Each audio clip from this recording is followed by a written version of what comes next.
y'all doing today? My name is Dave Eugenio, and in today's book review, I have a very interesting book for today. Now, also, if you've noticed, we're filming in a little bit of a different setting. I'm a little slouched back. I mean, I'm kind of figuring out how to get the camera angled, but we are doing a different book review today. And the book review that I have is The Total Money Makeover by Dave Ramsey. Now, I know I've said this before, but his old school method of making money and saving money is great.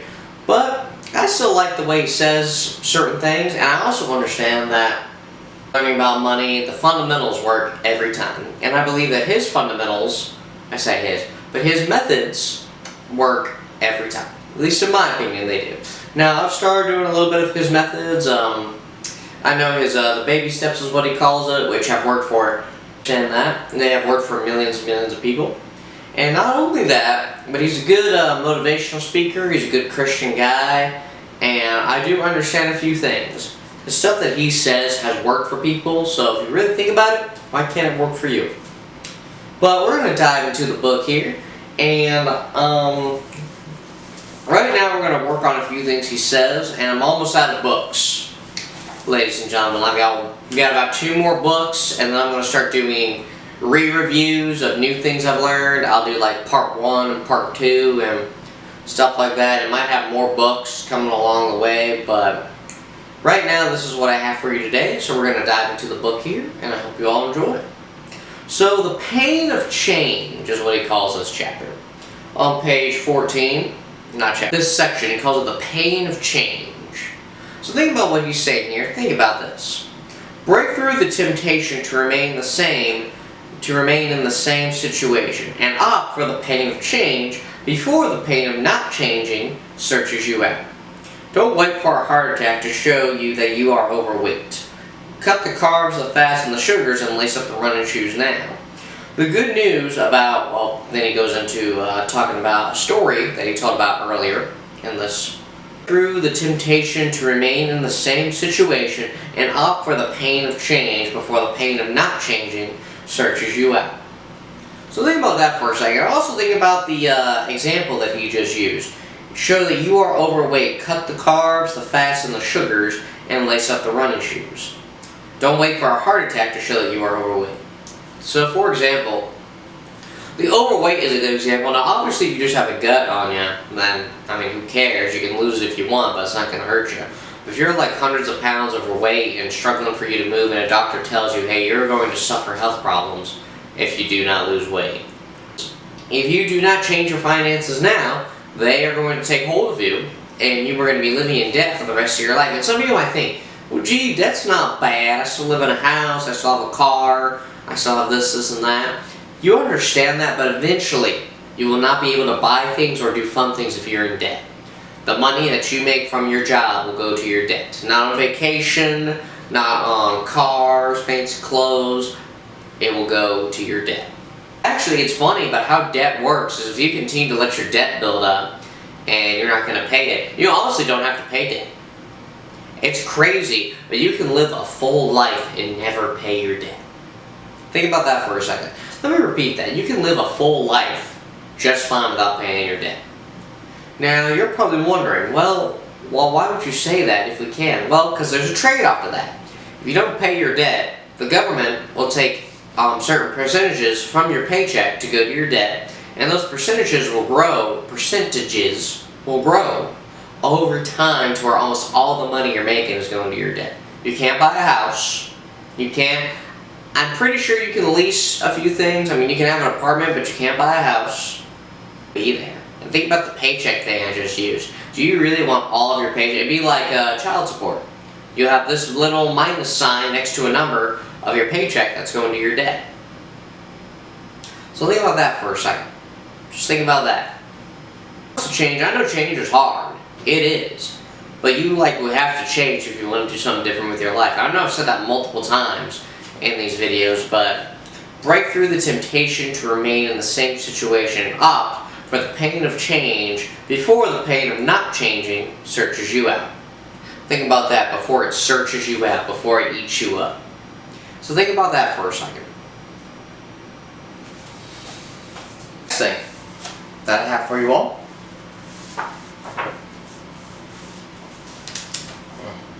Now the next thing I have for you all in this section is something a little different that I might say. Let me find it here. Now debt is not a tool, so that's another thing to think about. Debt is not a tool. And you're probably wondering, what do you mean debt's not a tool? Well, just think about this for a second. When it comes to debt not being a tool, are you beginning to understand that debt is not a tool? This myth and all its little sub-myths have been spread far and wide. Always keep in mind that the idea that if you tell a lie often enough, loud enough and long enough, the myth becomes accepted as a fact. Repetition, volume, listen to this. Repetition, volume, and longevity will twist and turn a myth, a lie, into a commonly accepted way of doing things. No more. Debt is not a tool to make banks wealthy, not you. The borrower truly is a slave to the lender. Your largest wealth building asset is your income. Think about that. Your largest wealth building asset is your income. When you tie up your income, you lose. When you invest your income, you become wealthy and can do anything you want. How much could you give every month, save every month, and spend every month if you had no payments? Your income is your greatest wealth building tool, not debt. Your total money makeover begins with a permanently changed view of debt myths. You think about that for a second. How much would you give every month, save every month, and spend every month if you had no payments? Your income is your greatest wealth building tool, not debt. When it comes to income, you gotta think about income for a couple of different things. When you think about income in life, income is very interesting because some people do not care about their income. They are fine with making $30,000 a year, struggling to pay bills, struggling to raise their families, and are fine with not doing anything fun all year long. Now, when I say fun, I'm talking about like going to the gym, doing classes, stuff like that. But now you might think, well, gee, David, people probably might not care. You know, they might not care. They might not. But people who says they use debt as a tool or do that cash back thing, like on your credit cards, where if you can't pay it, they give you some cash back or something like that. Then people say you're saving money. No, you're not. You're not doing that. When it comes to debt is, since it's not a tool, you can't use debt for anything. Think about that for a second. You can't use debt for anything. It is money that you owe to our governments. But listen to what he says here when I read that little section. Repetition, volume, and longevity will twist and turn a myth, a lie, into a commonly accepted way of doing things. So like in the gym, your repetition, your volume, and your longevity will turn certain things, like your body, your muscles, your mindset, your looks, I guess you could say, will change it into an accepted way. Yes, he's talking about a lie here. And when you accept that these lies and myths become a fact, you're not necessarily lost hope, but you have to find deep down in your head, or in your heart, I guess you could say, of like, hey, this is not true, and I need to stop listening to these people. So that is something that you will need to think about. But the other thing that I like about what you said here, asset is your income. When you tie up your income, you lose. When you invest your income, you become wealthy and can do anything you want.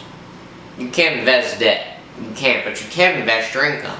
And when it comes to investing in his old school method is easy and simple, don't get me wrong, but it takes a very, very long time.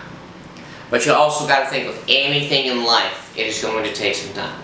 And there's nothing wrong with it taking time. There really isn't. There's absolutely nothing wrong with taking time. And you're probably wondering, well, what do you mean? Why there's nothing wrong with that? Because there are people who don't achieve success until they're in their later 40s or even 50s. There are some people who grind for years and years and years and start achieving this success. Or there are people who are looking for jobs for a year, 2 years, then they finally get the job that they want, and then before you know it, it was meant to be, and they're at that job their whole life. So something to really think about is your income is your greatest wealth building tool, not your debt. And when it comes to building wealth, I mean, something that I think all young people should think about is do not stress about your wealth. Stress more about making money, not to like slide by, but making money to move out of your parents' house, to pay for your place, pay for food, pay for fun things, but don't stress about wealth. And you're probably wondering, well, why? Because people out there who believe that you need to be rich to get this kind of girl, or you need to be rich to be accepted in this area, you don't need to listen to that at all. And I know sometimes it hurts seeing people our age making all of this money. Well, I'm 25 making all this money, being this famous. Now, they are blessed with being in search to be that way, but they also work very hard and sacrifice a lot to be that way. People our age who travel all the time, working, making money, doing appointments and stuff like that, and you're probably wondering, well, gee, David, how do you know that? Well, honestly, if you really think about it, the life of an influencer or the life of someone who is very young and very rich is very busy. But you shouldn't stress about your wealth. Don't stress about your wealth. Stress more about your income and what you need to live. And now the final part that I have of this book is something that, let me see here. Something that I kind of like, but something that everyone needs to really think about when they have this kind of money. Pay attention to what I said, they're having this kind of money. So listen to this. All money you have and beyond the $1,000 is anything except retirement plans. All the money you have above and beyond the $1,000 in anything except retirement plans will be used in the next step anyway, so get ready. You won't have this money to fall back on if the alternator on your car goes out. What if you are at a baby step 2 in the next chapter and you use $300 from your emergency fund to fix the alternator? If this happens, stop step 2 and return to step 1 until the full $1,000 is replenished. Once your beginner emergency fund is funded again, you can return in step 2. Otherwise, you will gradually do away with a small buffer and be back to old habits of borrowing to cover real emergencies. So think about that. When you have the over $1,000 in anything, it's not really for retirement funds. You make $1,000, you can put it in retirement funds, but that $1,000 you just save and set to the side, you're probably wondering, well, gee, David, why am I going to do that?